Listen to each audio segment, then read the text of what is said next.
now that we've done the first part of the geese in the bog, we're now going to move on to the second part.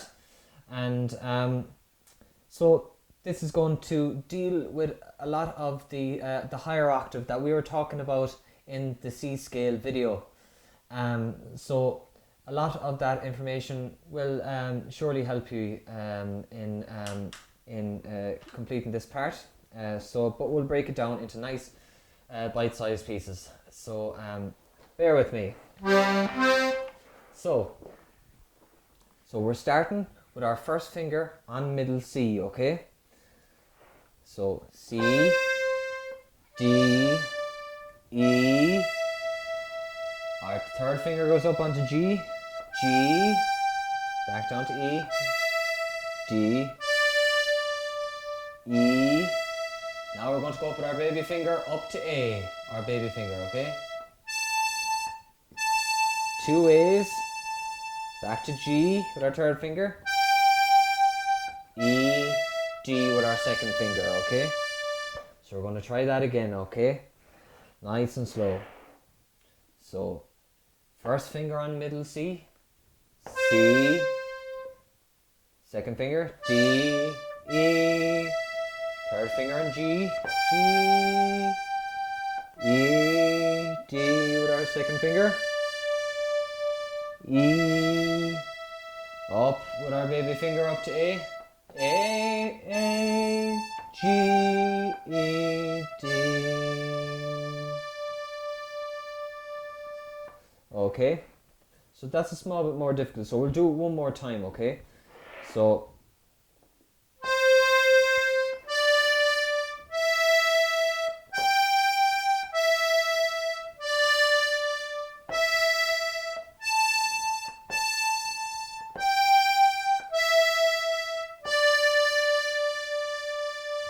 very good.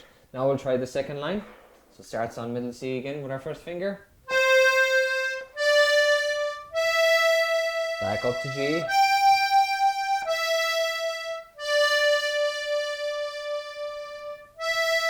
E, A, long A, like in the first part. And then down to B with our first finger, okay? So we're going to try that again, okay? We're playing 3 high A's with our baby finger there, okay? So starting on middle C again, second line. C, D, E, G, E, D, E, A, B. Okay, so we're going to try those 2 lines together, okay? So starting on middle C again. 1, 2, 3.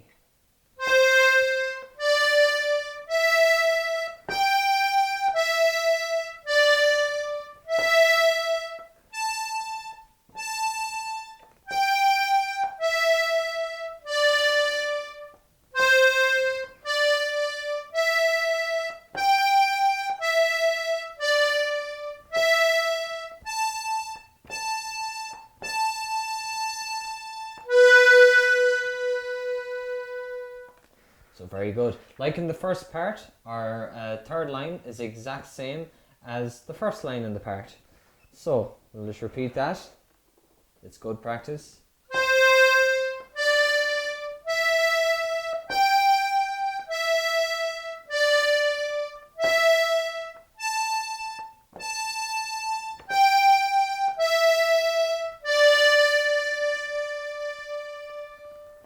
And the last line is the same as the last line from the first part, so you know it already.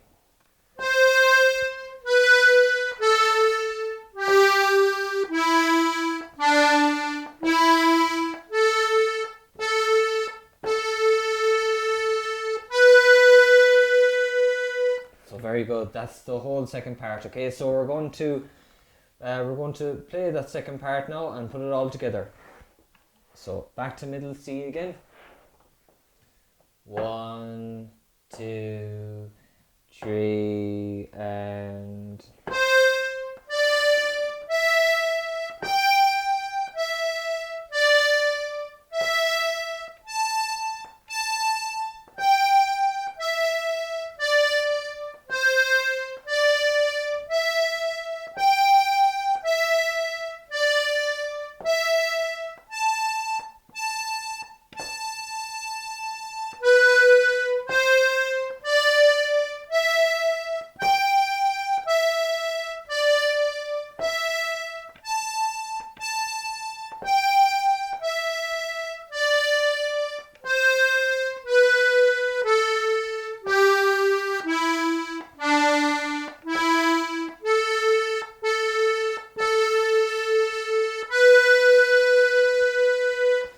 So an interesting thing I just spotted there actually, when you're going from the end of the second last line onto the last line, you have to do a small bit of a jump.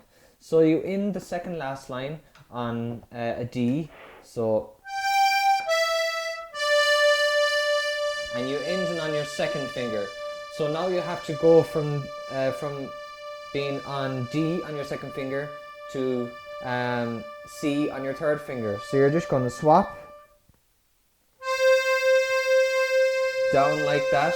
It'll take a bit of getting used to, but with practice anyway, it should get easier anyway, doing those little switches like that.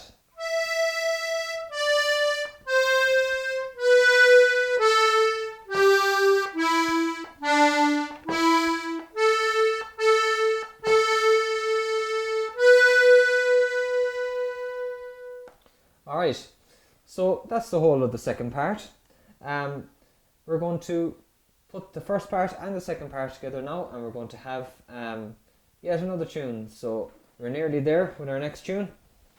So, okay, so if you want to follow me, so after 3, 1, 2, 3, and...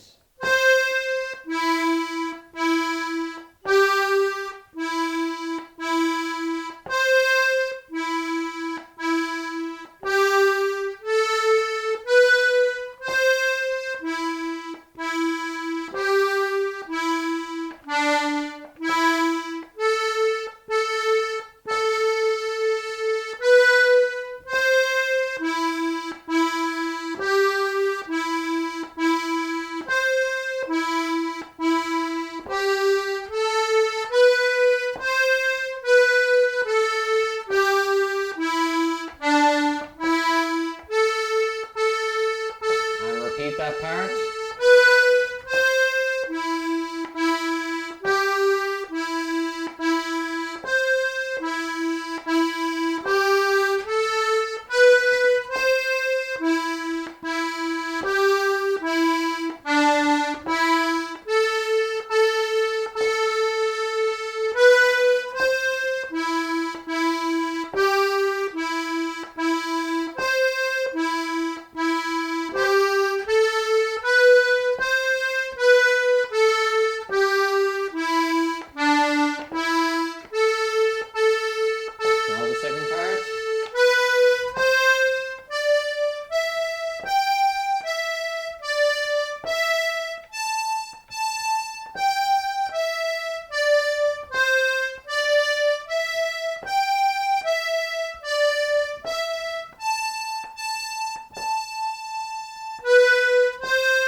So that's the whole lot of the Geese in the Bog.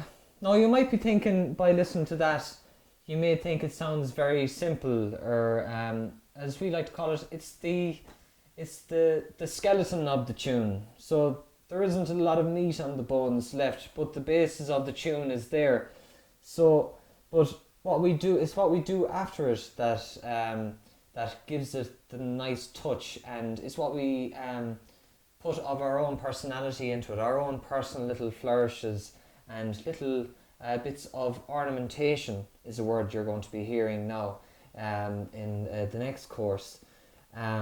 So I might introduce just a small little taste of what to expect in the next course in terms of colouring the tune and putting a bit more meat on the bones and making the tune a bit more your own. So I'll just show maybe one of the things you can do, one of the types of ornaments that you can put on a tune like the Geese in the Bog. And in order to maybe show you a sample of this, I'll just play it maybe at full speed or nearly full speed, so you can hear what can be done to a tune compared to what I just played for you there. So I'll just give it a go.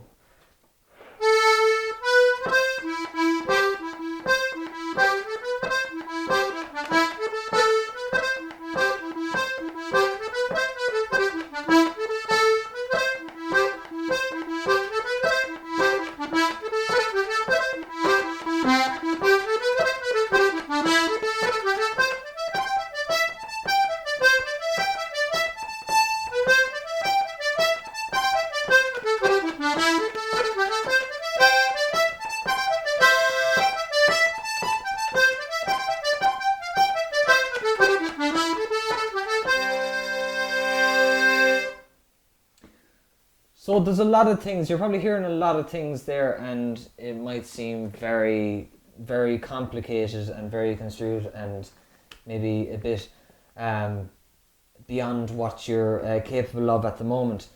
But it's no harm at the same time to be starting to think about these things and introducing the idea of making a tune your own in a respectful way. That's both respectful to the tune and respectful to the tradition, and not taking away from the bones of the tune, which we just did earlier, too much.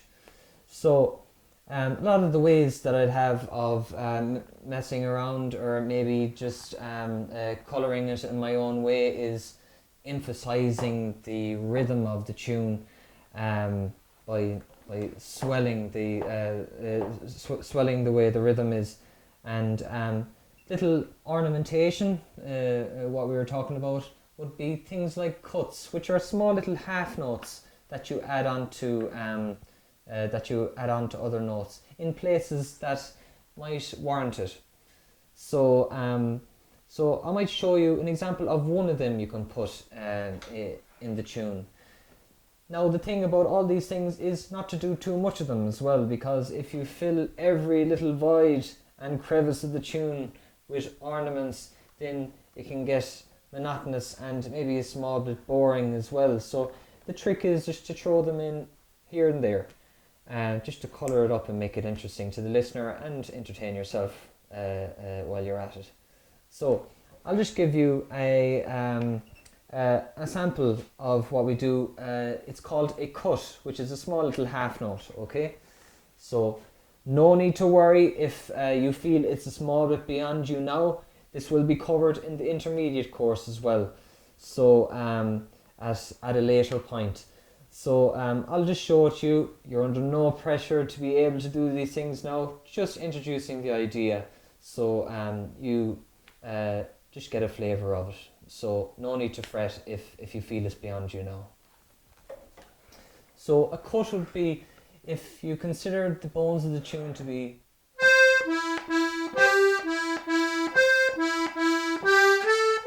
which is the first line of the tune.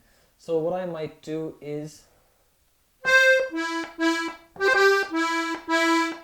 so what I'm after doing there is with the E, I'm after adding a small little half note with it.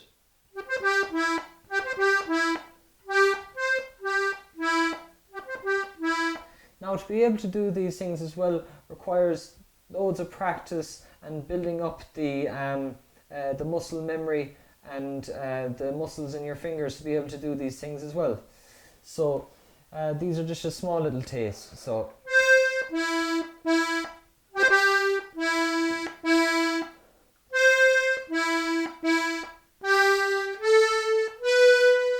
if you want to come with me, so what you do is, when you're ornamenting, you're nearly always using the note or the button that's right above the note you want to ornament.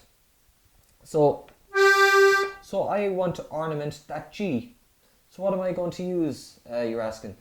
So I'm going to use the the C above it. So I'll just play it really quickly. So you just play G, and you kind of supplement it with a little.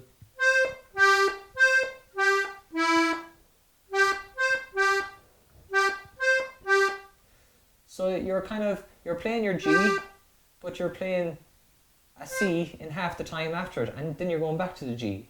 So that's in essence what a cut is. It's only a sort of a flitter or a little colour. You're only seeing a glimpse of that note. So that's just one of the things that we can do to colour up a tune. As I said, no need to worry at all. We'll be doing them in the later course.